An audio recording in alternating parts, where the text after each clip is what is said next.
Hello, we are very happy to have Dr. Kapil Kumawat, our Senior Consultant Electrophysiologist at Narayana Health City for this session.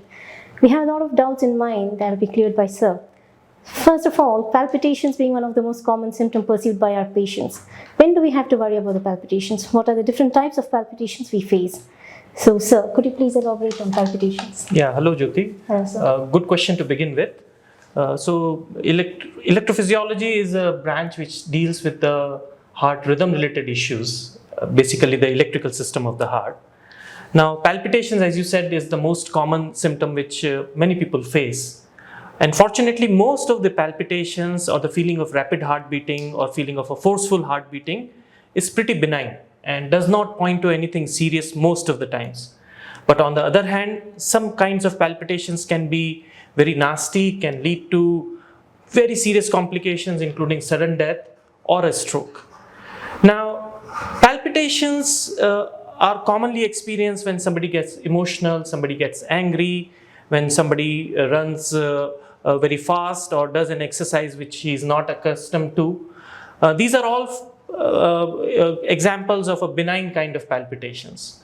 But if palpitations, they start very suddenly or they end very suddenly, and they are out of proportion to what somebody's exercise would suggest, and if they are happening when the person is not experiencing any kind of anxiety or any kind of stress, then somebody should be worried about it.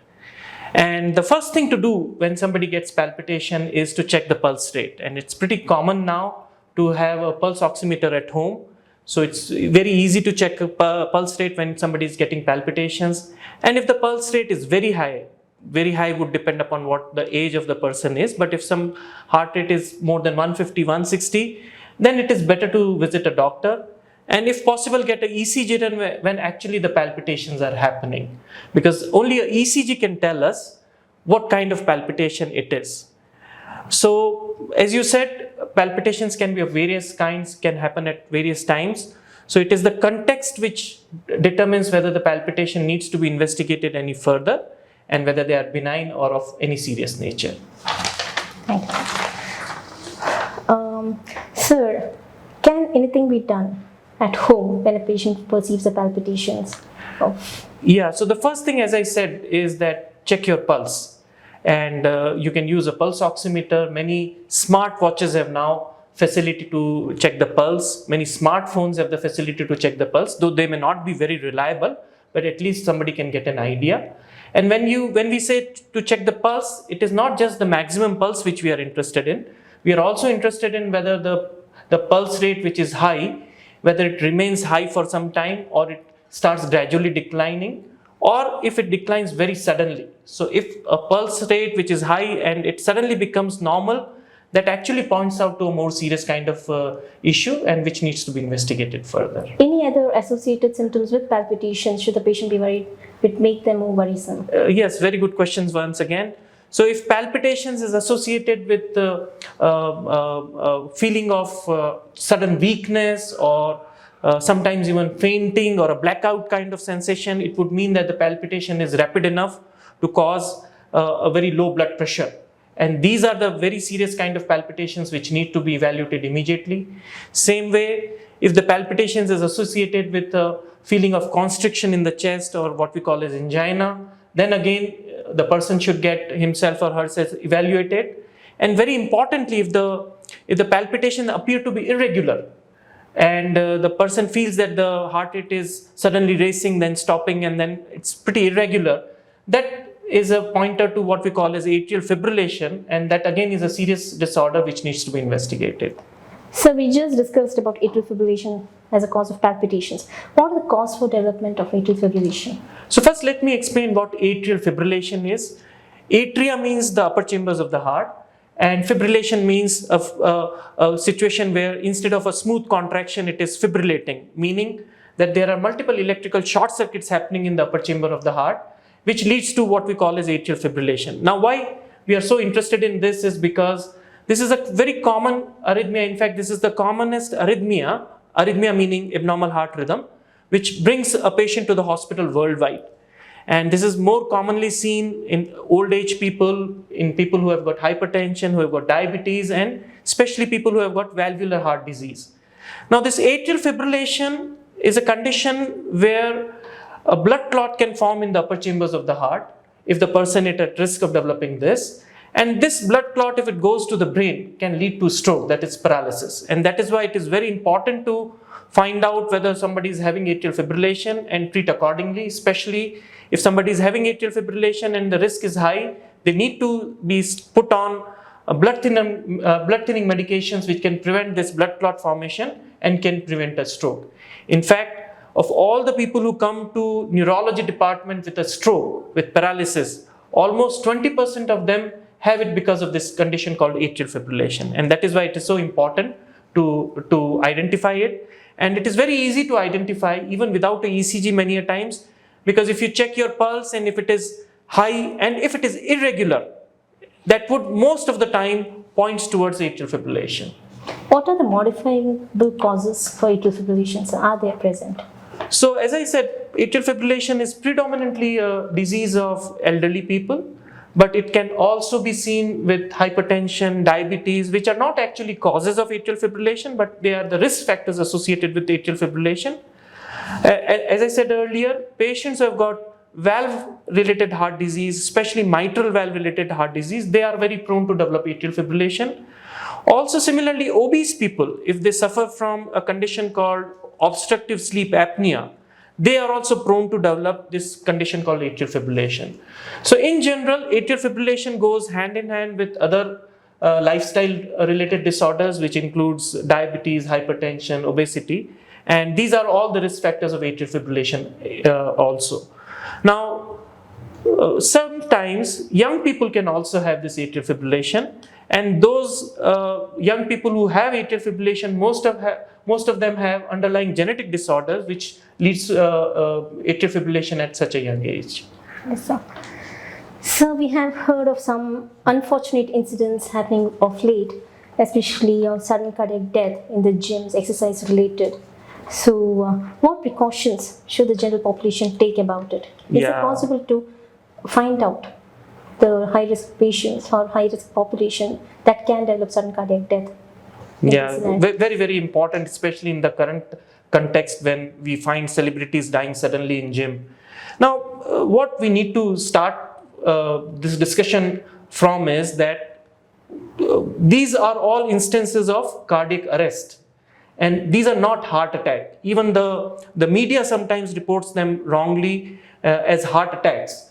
Now, heart attack is a condition where the heart suffers damage because the blood supply of the heart gets choked.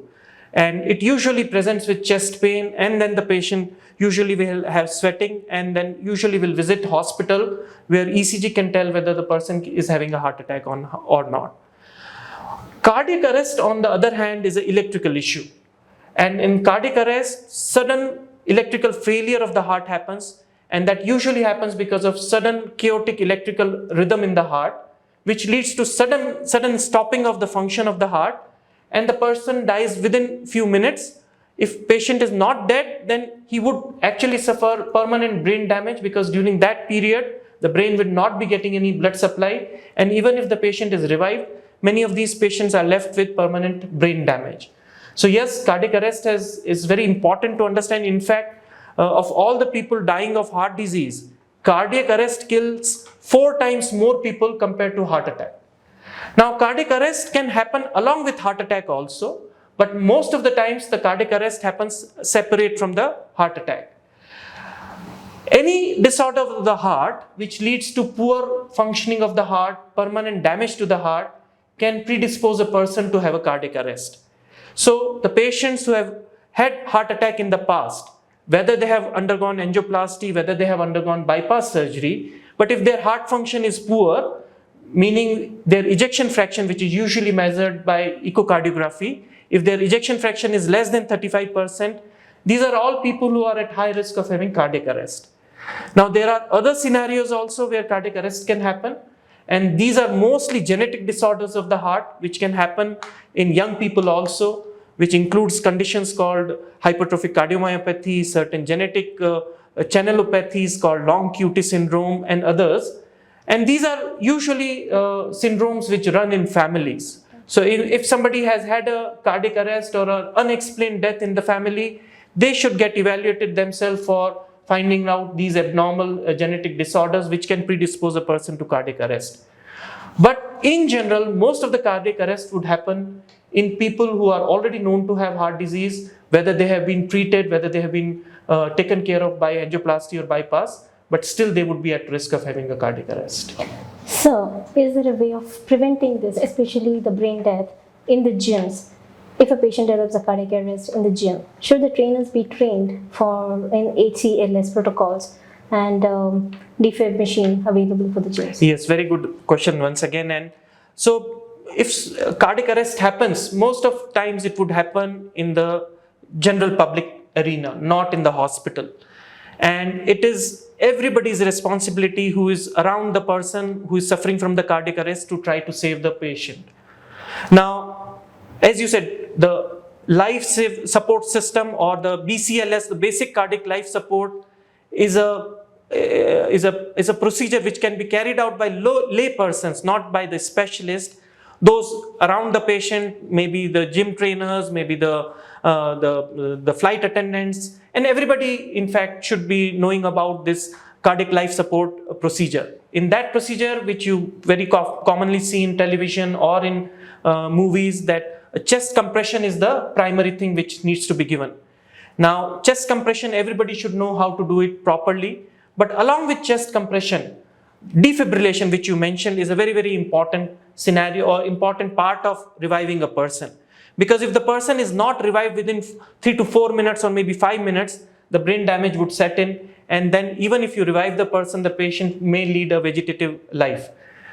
Now, defibrillation is actually the process of giving electrical shock to the person who is having a cardiac arrest.